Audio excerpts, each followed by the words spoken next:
Om Sahana Vavatu Saha Viryam Karavavahai Tejasvinavadhitamastu ma Vidvishavahai. Om Shanti Shanti Shanti.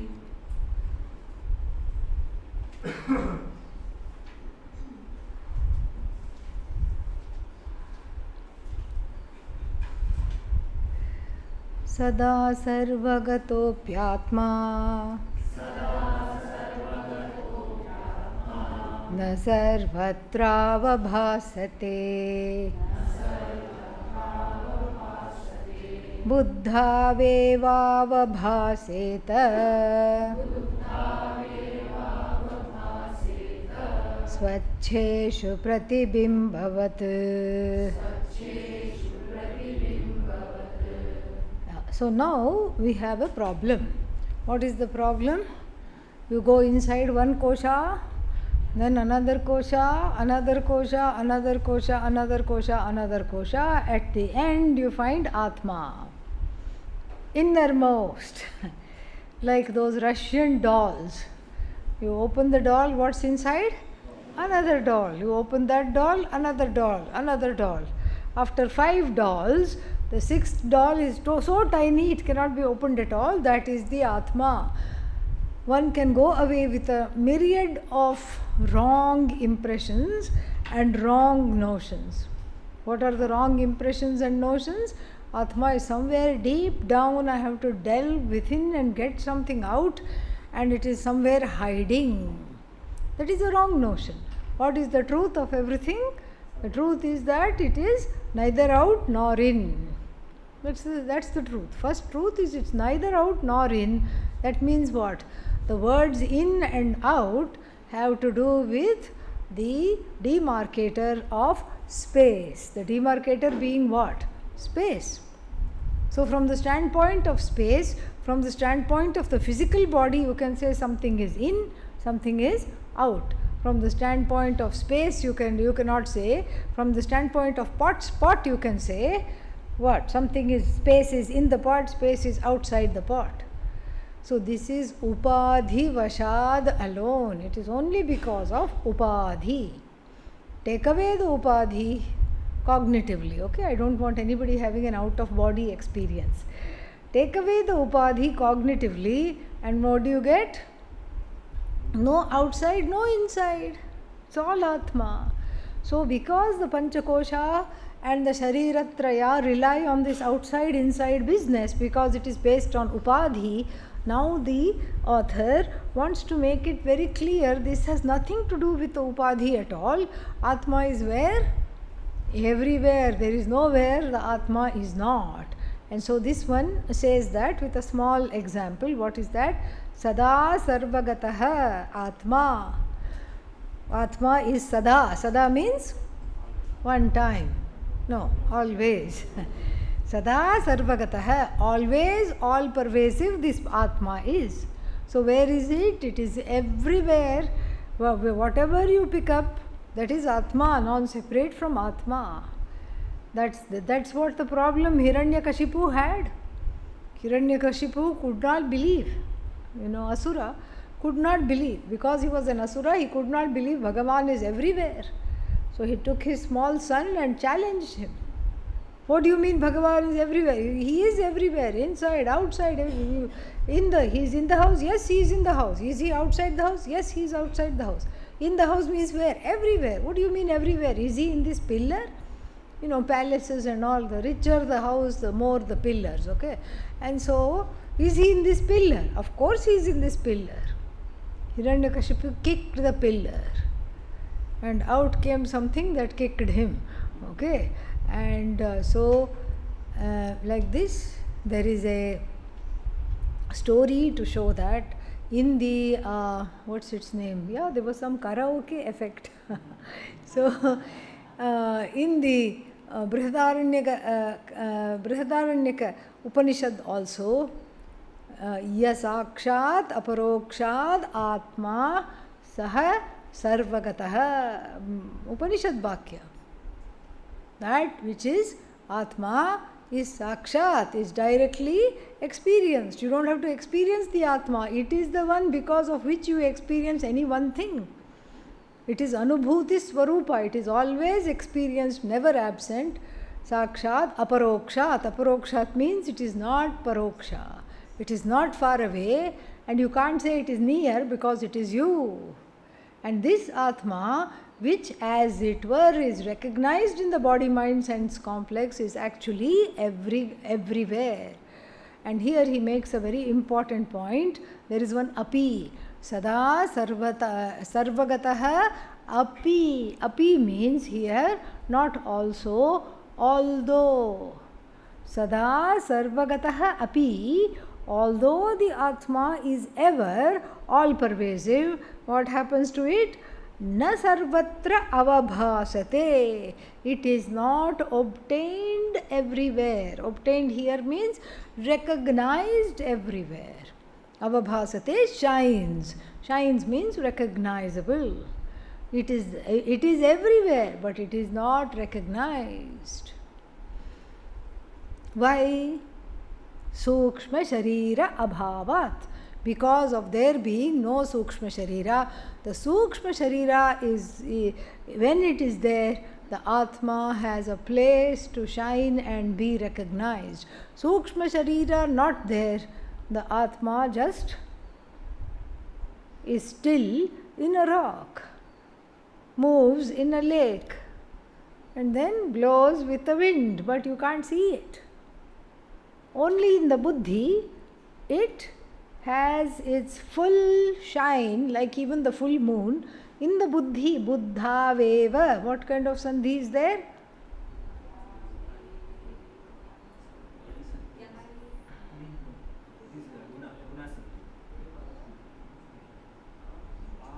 और क्या बचा है?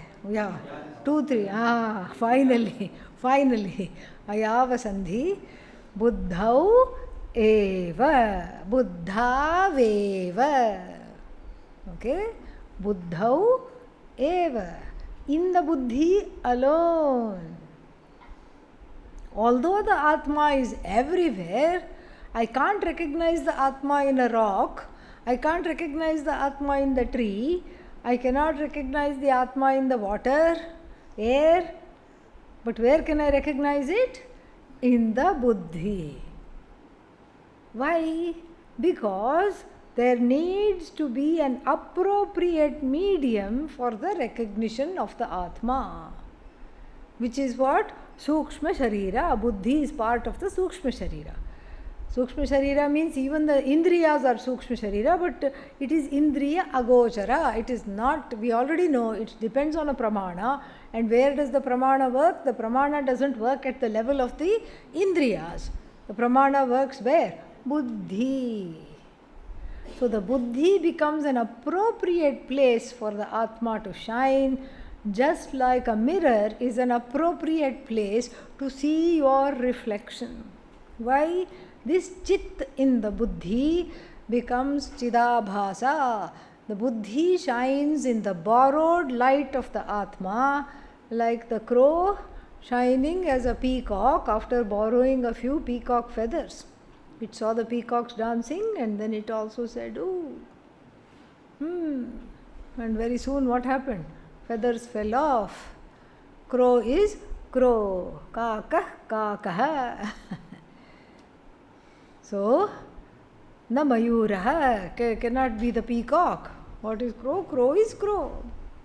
And so like this, the Atma shines in the borrowed, the Buddhi shines in the borrowed light belonging to Atma. We can't even say belonging to, because nothing belongs to the Atma. Buddhi shines in the borrowed light that is Atma. And so, the Buddhi, Swachha Pratibhimbhavat, like even a clear reflection. Why the Buddhi? 2 reasons. One is because it is Sukshma. Second is because it is made up of the Sattva Guna from the subtle elements have gone to make the Buddhi. So therefore it is capable of gaining this knowledge. You cannot tell this knowledge to the indriyas. They will say, yeah, and go after sense objects. You can't tell it to karmendriya, jnanendriya, nothing. You can only teach this knowledge to the buddhi. So now we have made a slight departure from two other prakriyas. So up till now, how many prakriyas we have seen? Dehatraya prakriya, and then Panchakosha prakriya. Then one more prakriya is here, and what is that prakriya? Two more prakriyas are here. One is called, these two prakriyas understand or attempt to understand how did this Atma, Brahman, get into this body. Because Antaratamaha we said, Pratyagatma we say, innermost Atma. Innermost means how did it get here? It's everywhere, yes, I understand, but how come it's available here? How did the entry of the Atma into the body-mind sense complex take place? To explain that, there are two modalities or two methodologies. The first one is what? It's called Avachedavada. Avachedavada means looking at the upadhi. It is heavy on upadhi. Upadhi is there, meaning like a ready-made container is there. The body-mind sense complex becomes upadhi for the Atma. And then what is Atma?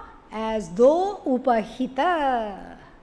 So, Deha avachinna Atma. This is what what are they called? The Avachedavadins talk about it like this. Deha avachinna Atma means Atma as though conditioned by what? Body.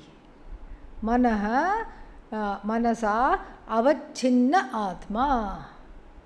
Conditioned as it were by the mind. The Atma is not conditioned. Okay, you only condition the hair, that's all. No other thing can be conditioned. So only Atma, you just talk of it like that, as though conditioned. Alright? As though conditioned.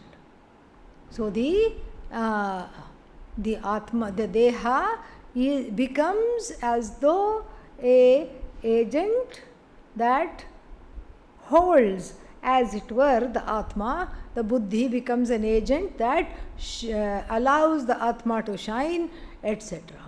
So this is called Avachedavada. Deha avachinna chaitanya. Avachinna means as though limited by the body, as though conditioned by the body, as though conditioned by the mind. So this is called the theory of conditioned as though conditioned consciousness. How did this consciousness come to become, to abide in this body? Both these philosophies are trying to answer this question. Then the second one is called Pratibimbavada.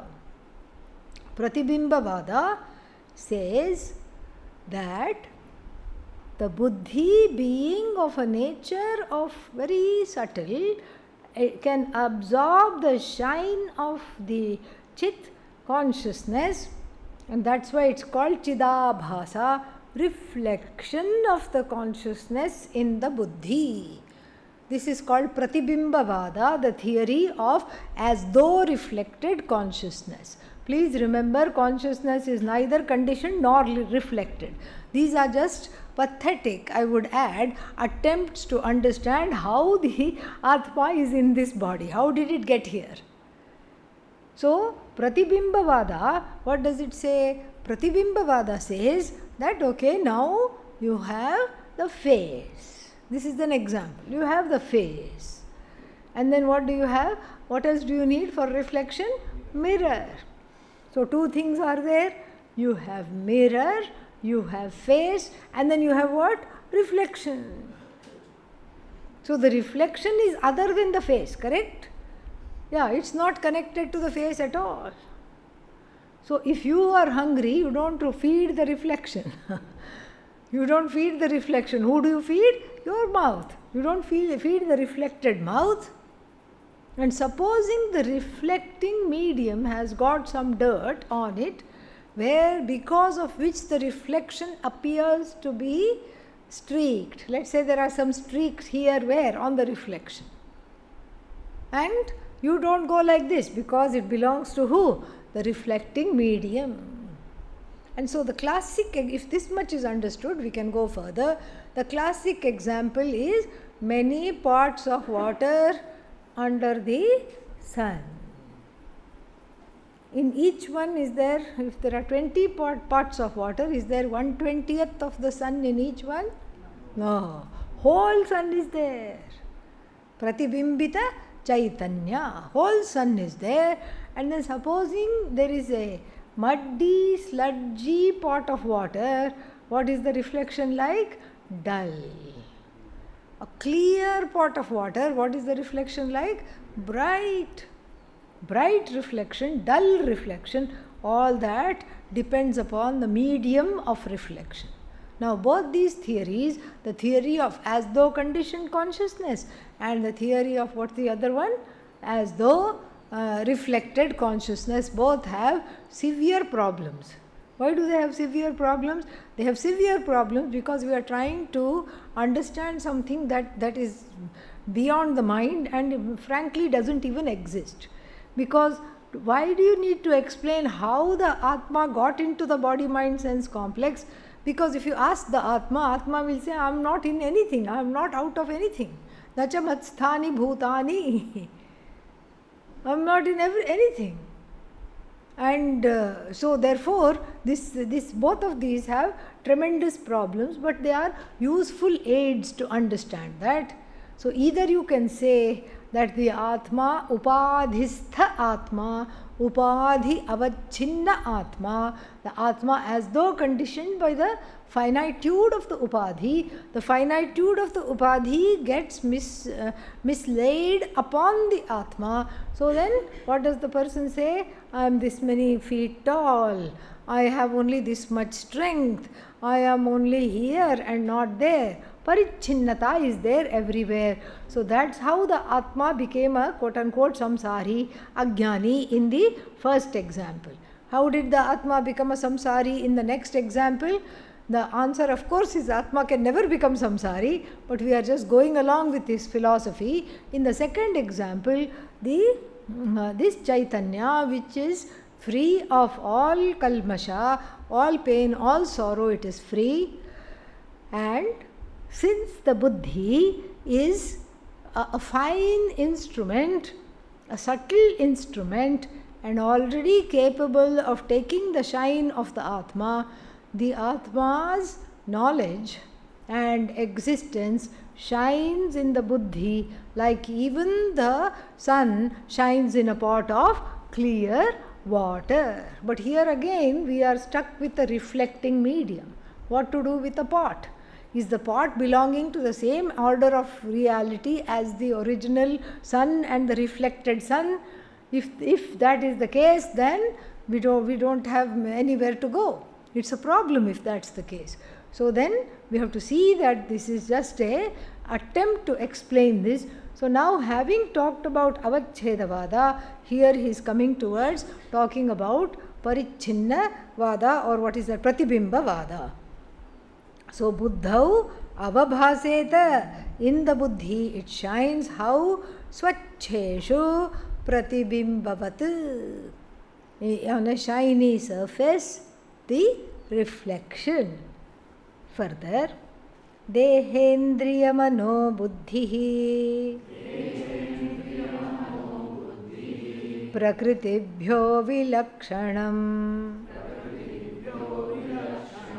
Tadvat sakshinam vidyat Atmanam rajavat sada Deha, Indriya, Manaha and Buddhi. This assemblage of the body-mind-sense complex. What is wrong with it? Many things. But here, what is that? This Prakritibhyaha. So, Dehendriya Mano Buddhi Prakritibhyaha. So apart from the body, separate from the mind, separate from the indriyas, separate from the buddhi. And two meanings are there. One is that these are prakriti. So deha etc. is what? Prakritehe jatam. Dehendriya mano buddhihi is what? Prakritehe jatam, born of Prakriti. And then, so this Prakriti, this Dehendriya Manobuddhi, which are the children of Prakriti. Prakriti means nature, the raw material. So, it is, what is that? This Atma is Vilakshanam. Vilakshanam. Vilakshanam, separate, not the same. Vilakshanam Vidyat. Know the Atma to be separate from the body. That is why you can observe whatever is going on in the body, separate from the mind. That's why you can observe the mind, separate from the sense organs. That's why you can observe the sense organs. So like this, separate from whatever you can observe, you are not. This is the idea. Whatever you can outline, whatever you can observe, is that you know. It's not you at all. So Dehendriya Manobuddhi Vilakshanaha, separate. So one meaning is that the Prakriti here, first we say that Dehendriya Manobuddhi Prakritibhyaha Vilakshanam. Prakriti is that Prakriti here means the things that help the Deha, Indriya, Manaha and Buddhi to be created. Maya Shakti. First meaning is Maya Shakti. So, Maya Shakti, Maya Shaktehe Vilakshanam, separate from Maya Shakti, this Dehendriya Manobuddhi. And we can also take it like this Dehendriya Manobuddhi, which are, which are products of Prakriti, are separate from the Atma. So this Prakriti is got actually another meaning also, we will see that. So then this Atma is separate from the body, mind, sense, intellect. And this is what we do in the meditation. We look for that separation. We consciously take the time to make that separation so we can enjoy being with oneself without the accoutrements of even the body, mind, sense complex. We can forget that there is a body for some time. You can forget that there is a mind, which is actually very welcome. Yeah, it's nice to be mindless. Actually, ironically, to be mindless, you have to be what? Mindful. Mindfully mindless, you can say. And so all this is good. And then Dehendriya Manobuddhi Prakriti Tibhyaha Vilakshanam Tadvat Sakshinam Vidyat. So just like this body, mind, sense complex is different from the world. You don't say I am, you say it's my eyes. But you don't say it is my wind, it is my fire, it is my earth. You don't say that. There is a much more sense of ownership, and so similarly it is different from all of that. And then Prakritibhyaha Vilakshanam Tadvat Sakshinam Vidyat. Please know the Sakshi. Just like this, it is Vilakshana. Vilakshana means other than Tadvat Sakshinaha Vilakshanam Vidyat. The Sakshi should be seen as separate from everything, like the Dehendriya Manobuddhi is seen as separate from the Prakriti from which it has come. Similarly, the Sakshi is seen as separate from everything. Why? Because this Sakshi is Atma. It is not under the influence or under the purview or under the thumb of anything. It is the boss. It is the only thing there is. Tadvat sakshinam vidyat. And an example is given. Atmanam sakshinam vidyat. May one see the Atma as a sakshi. Both of them are in apposition. Sakshinam, Atmanam, second case, singular.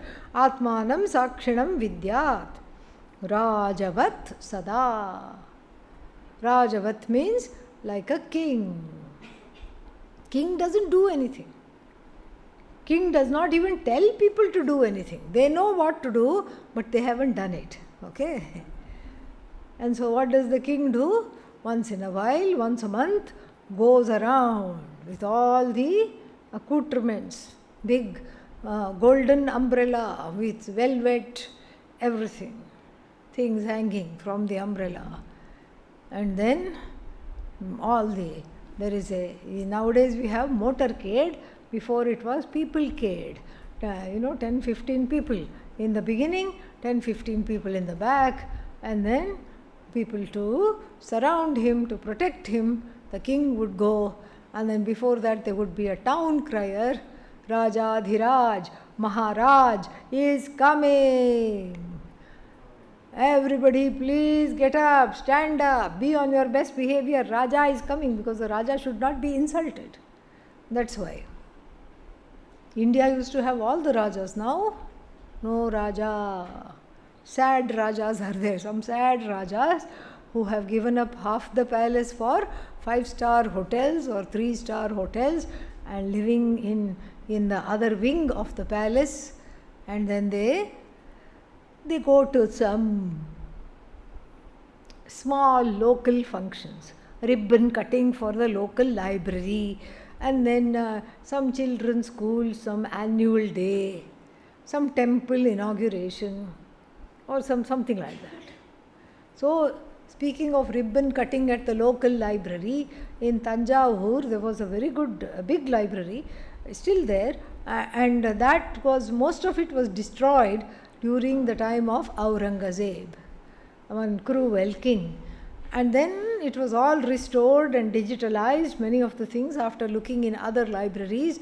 And to inaugurate that, Swamiji was there, and the chief guest was the local Maharaja.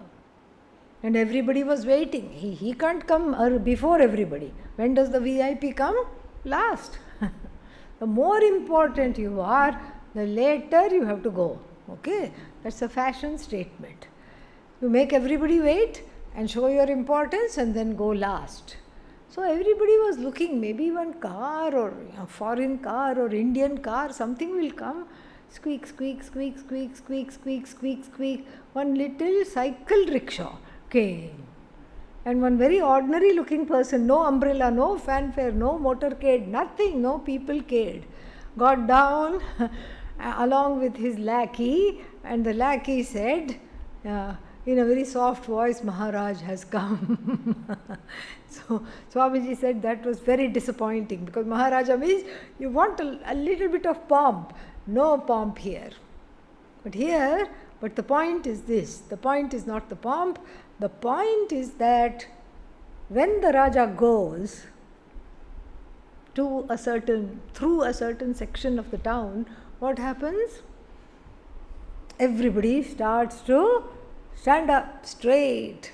Those who are sleeping, get up. Those who are sitting, stand up. And those who are standing up, what do? They start working. Even if it's not their job, they start weeding, they start farming, they start harvesting, because until the Raja goes, that's all. After that they will lie down again. But as long as the Raja is in view, everything functions smoothly. He doesn't have to say anything. He doesn't have to say, hey, why haven't you done the job assigned to you? He's not interested in that. It's not his business to say that. Then he also doesn't have to say, come on, chop, do the work. No, he doesn't have to say that. Why are you sitting idly? He doesn't have to say that. Off with your head. He doesn't even have to say that. In his presence, in the presence of royalty, what do the people do?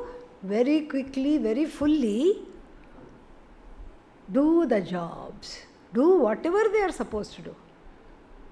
Cleaning, farming, harvesting, whatever it is. seeding the ground. Whatever it is they have to do, they do without being asked, without being told. Why? Because everybody wants accolades from the Raja. They shut up and just do it. Not only accolades, they may not get appreciation, but they don't want to lose their head.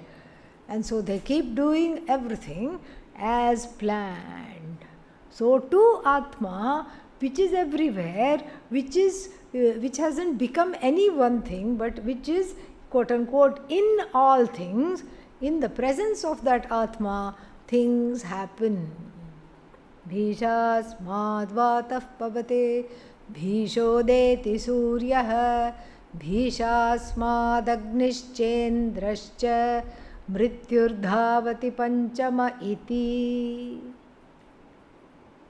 Bhishad asmad vatah pavate. It is as though out of this fearful respect for the Atma that the wind blows. The wind doesn't blow in according to its own whimsy. How does the wind blow?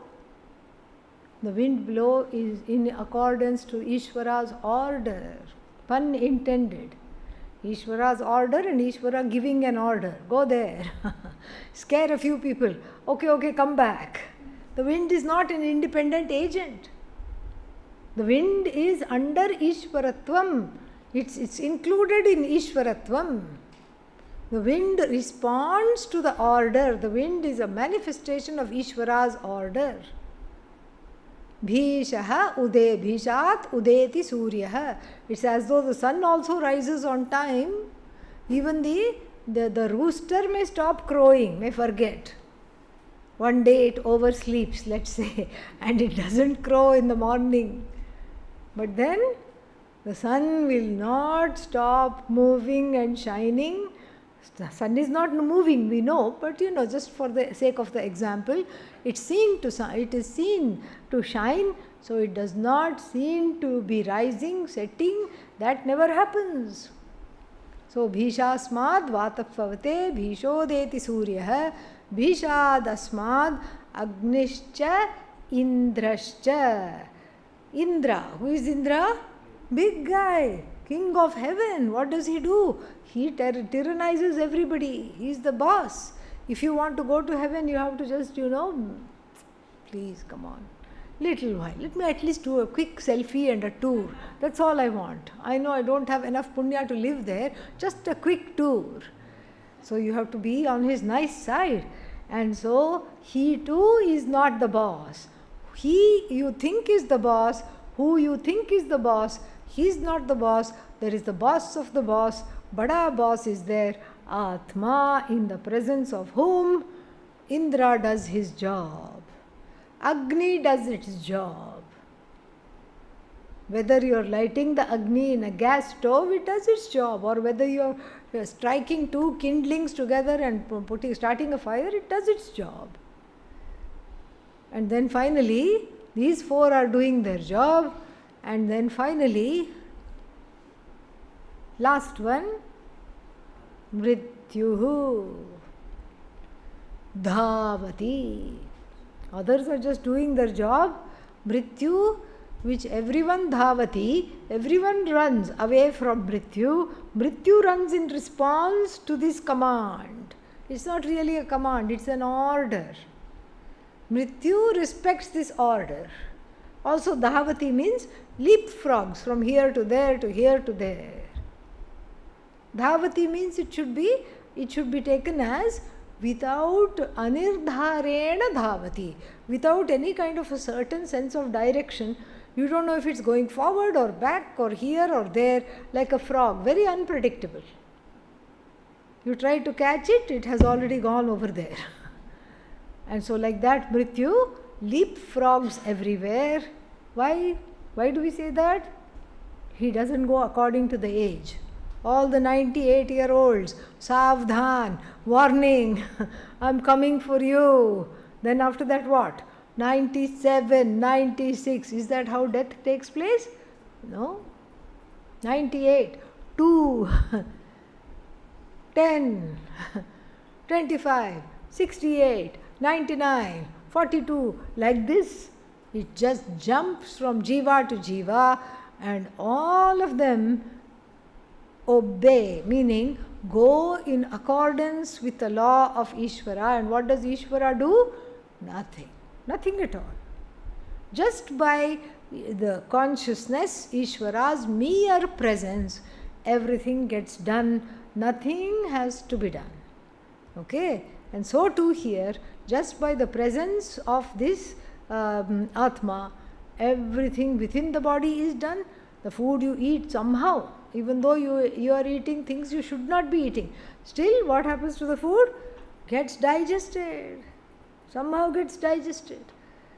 And the wind goes inside the windpipe. The food goes in the food pipe. There is not really a mistake. And even if there is a mistake and you choke over the food, that is part of another order, the karmic order. So the karmic order is there, and so the karmic order, the physiological order, the anatomical order, all of them intersect. So tadvat sakshinam vidyat. So this Atma is the sakshi, like even the king. Now, next one. Vyapriteshvindriyeshvatma Vyapari va vivekinam Drishyate bhreshu dhavatsu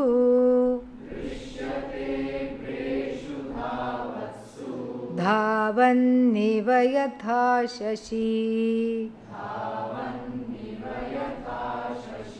Vyapriteshveshvindriya Vyapari vivekinam Drishyate bhreshu dhavatsu Dhavanniva yatha shashi Vyapriteshu Indriyeshu. Seventh locative absolute construction, Sati Saptami.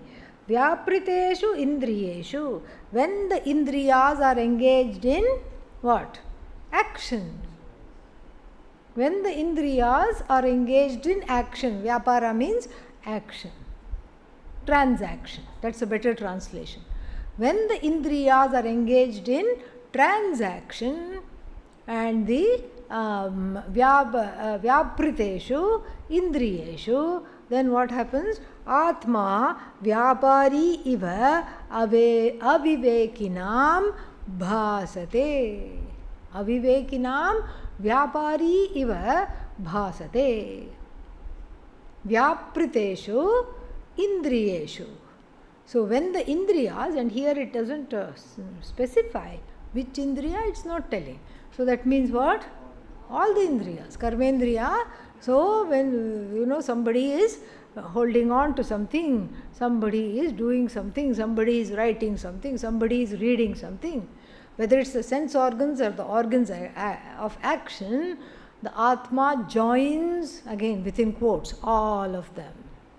It writes when you write, it appears to write when you write, it appears to sleep when you sleep, it appears to run when you run, it appears to eat when you eat, without eating, without sleeping, without writing, without doing anything else. It appears to do that. How? Why? Because without the presence of Atma, like the last verse said, like the Raja, without the presence of the Atma, there is no possibility of action. Itself actionless, what does it do? It helps everything act. In its presence only actions happen. Otherwise, if we did not accept this philosophy, what would happen is that it would be Sankhya. That too Nirishvara Sankhya. There are two kinds of Sankhya philosophies, Saishvara Sankhya and Nirishvara Sankhya. Nirishvara Sankhya, what does it say? There is Prakriti. Okay? There is Purusha. And what does the Purusha do? Nothing. Prakriti is Chetana or Jada? Jada. They will agree. Prakriti is Jada. But somehow this Jada Prakriti, Achetana Prakriti, this insentient Prakriti, what does she do? She creates everything. What does Purusha do? Nothing. Nothing.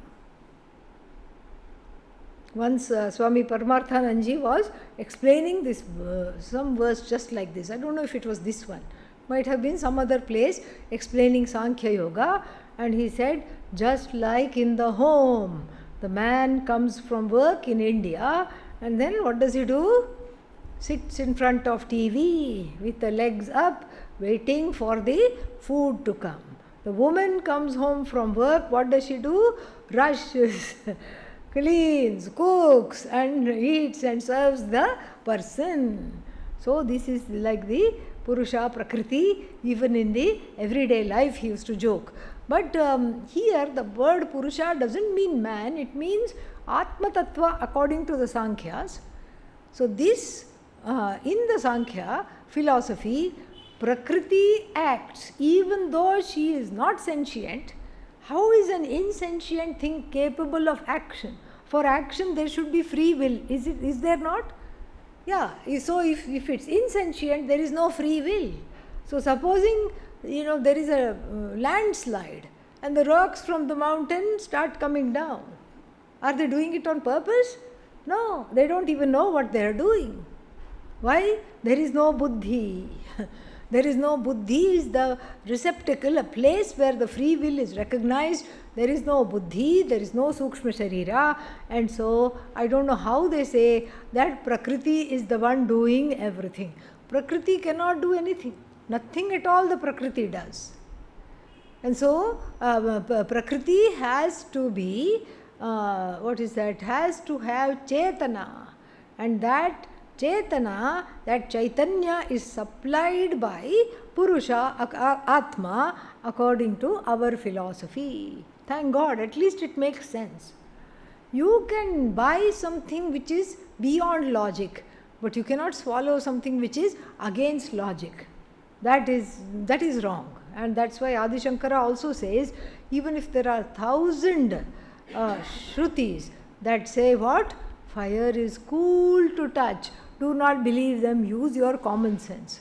Here also we should use our common sense. How can something that is insentient create? When there is no will, either there should be its own will or the will of others. Nothing is there. How can it create? The idea is preposterous. So here we have a different explanation. What is that? That in every vyapara, in every action, in every transaction, there is the presence of Atma. No transaction can happen without the presence of Atma. Is the Atma transactor? No. It appears to be transacting without transacting, like even as we saw in the Kathopanishad. Ritam pibantau sukritasya loke guham pravishtau parame parardhe. Where did we see that? Kathopanishad. And what does it say? The Atma, these two fellows have gone drinking. Pibantau, dual. Two fellows are drinking.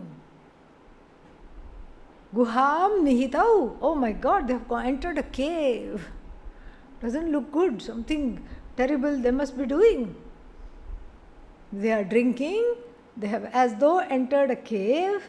And then what? They are drinking in a cave. Really? Two of them are drinking? No, only one is drinking. What is he drinking? Karma cocktail. Little bit of punya, mostly papa. Nicely mixed up, served by the bartender Chitragupta. Bhagavan Chitragupta, who is the giver of the results of karma. That's all it is. So, therefore, the whole thing is a mistake. It looks that the other one is drinking, the other one is not drinking. But because of sahavasa dosha, sanga dosha, supposing they're doing something illegal, two people, one person is not doing, he will also be caught if there is a raid. He will also be caught, dragged to the lockup, and then after that released, because then they find out, okay, they do some tests and all, they find out he has not ingested any contraband substances. Then the fellow is released. And so, in the beginning it looks like that. In the Mundakopanishad also we have a similar analogy of two birds embracing one another on a branch. And what does one do? One of them immediately looks around, ooh, so many berries, so little time. I'm very, very fond of these berries. Let me get going. And then it picks the berry, eats the berry, eats the berry, eats the berry. First berry sour, second berry rotten, third berry bitter, fourth berry sweet. Ooh, let me have some more. Fifth berry bitter. Why? Prarabdha of the bird. And like this, the whole life goes, collecting berries, eating berries. That's the story of the second bird. What is the first bird doing? Simply watching, without eating, we have to say. Simply, anashnan abhichakashiti. Without eating, it is watching. What is that? One is Jiva bird, another one is what? Chaitanya, Paramatma bird, Atma bird, Ishvara bird. And in fact, how many birds are really there? One bird.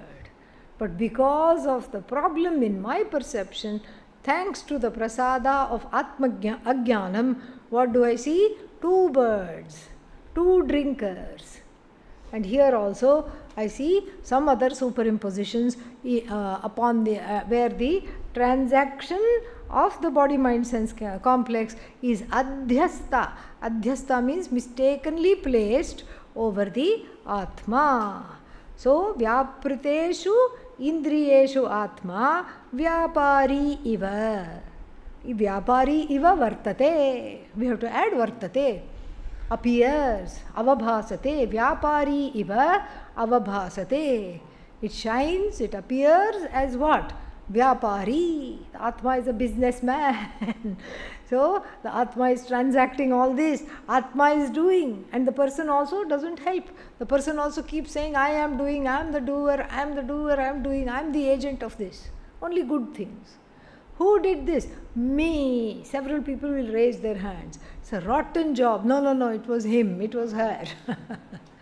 So like this, there is an addiction to the sense of agency, and then the Atma is, as it were, implicated in this karta bhokta business, in this indriya vyapara business, without being karta, without being bhokta, and without being a vyapari.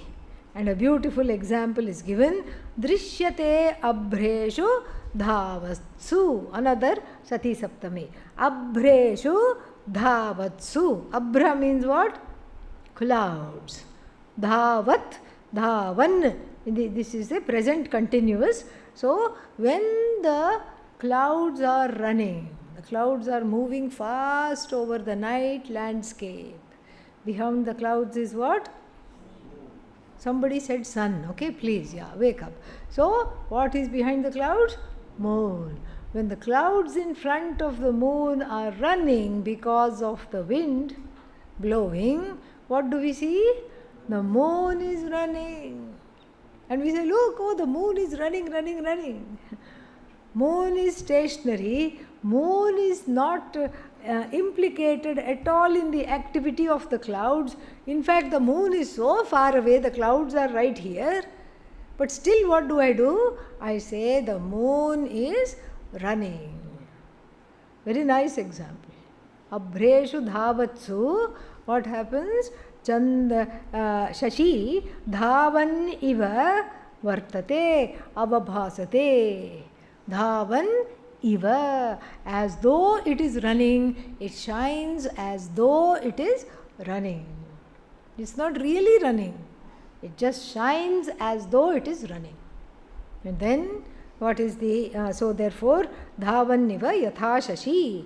So the Atma, poor Atma, gets implicated to become a what? Vyapari. Poor Atma. Without doing anything, it gets blamed for all the vyapara. And that is the cause of sorrow. Agency, taking on agency where it is not resting, is the cause of sorrow. I consider myself an agent when I am not an agent. That is the cause of sorrow. And why? Because whenever I say I did it, immediately there is self-loath. I wish I had done it differently. I should have been more perfect. Why did I do it in such a bad way? I should have done something else. All these thoughts come to mind. And so therefore, here, what does it say? It says that the Atma is not involved at all, neither the agent nor the recipient of other agents' doing. Then it explains a little, how does the action take place. If Atma is not the actor, then who is the actor? Then what is this Atma is explained in verse number 19. That's the correct one, right? Verse number 19? Yeah. Yes. Yeah. Atma chaitanyamashritya dehendriyamanodhiyah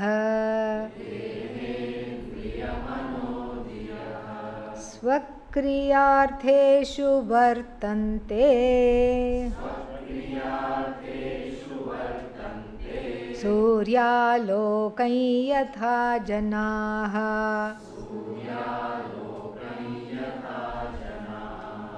आत्मचैतन्यमाश्रित्य देहेन्द्रियमनोधियः स्वक्रियार्थेषु वर्तन्ते सूर्यालोकं यथा जनाः.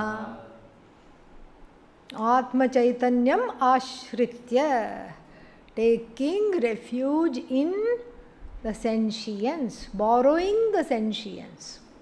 Atma is the library, it keeps lending the sentience, kind of, yeah. Atma is like a library, keeps lending the sentience, but even better than a library. Why? You don't need to return the sentience. It is always with you. And also, bigger than the library, any library you can imagine, because of the sentience, it's a never-ending sentience. So, everything shines in the borrowed light of the Atma's sentience. The sentience itself is what? Even though we say belonging to Atma, it is intrinsic to the Atma.